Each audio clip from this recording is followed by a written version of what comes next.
There's been a bunch of high-profile rapper arrests that have happened recently. 21 Savage just got picked up by ICE. You know, he's not a U.S. citizen, and he wasn't here illegally, is what they're saying.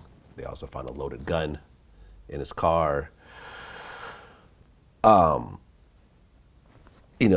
Popular rapper named Lil Baby just got arrested for reckless driving. This other rapper named Blueface got arrested for a gun charge. I guess they found a gun when the police showed up over some disturbance.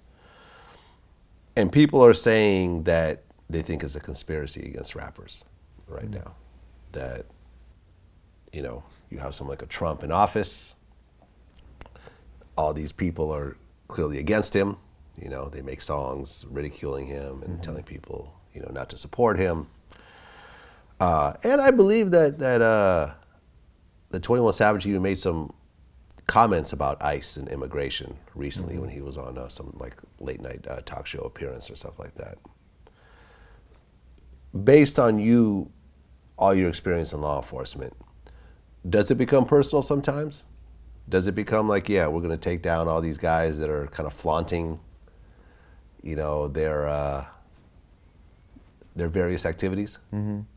Yeah, it could. I mean, let's go all the way back to NWA, and they're provoking the police. And they did a song called "Fuck the Police." Yeah, and so you're going to get the cops' attentions, and you're creating, a conflict.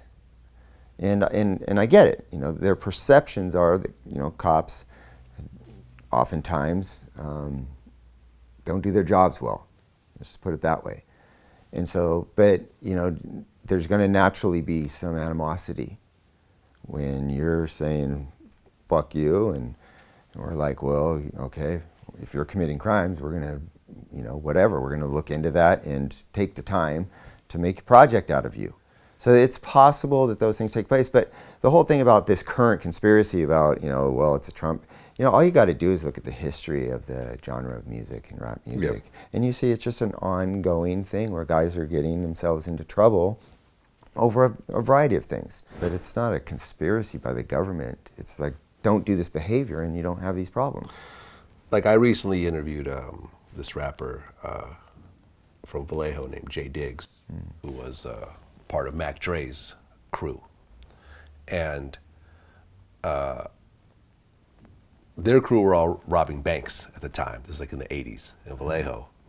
And Vallejo police started to investigate, who they were, and they started to, lock down, identify who was involved. And so Mac Dre, being associated with these guys, would get harassed a lot, pulled over for no reason, and have his car searched and so forth. So he made a song called "Punk Police," and he started naming the actual police officers in Vallejo that were harassing him by name in the song. It was like "Fuck the Police" taken to the next level. Gotcha. So you've seen this type of thing in hip hop. I mean, I've never heard of that, before. Right. But actually doing songs naming actual police officers. And at the end of the day, I guess people are human. So if you go and kind of poke the other side, you have to expect some level of retaliation. Yeah, and if you're associating with criminals, expect that the cops are going to pay attention to you. It's just that easy. Yeah. And it doesn't necessarily mean you're a criminal or you're engaged in criminal activity, but if you're associating in that environment, then you should expect to be, perceived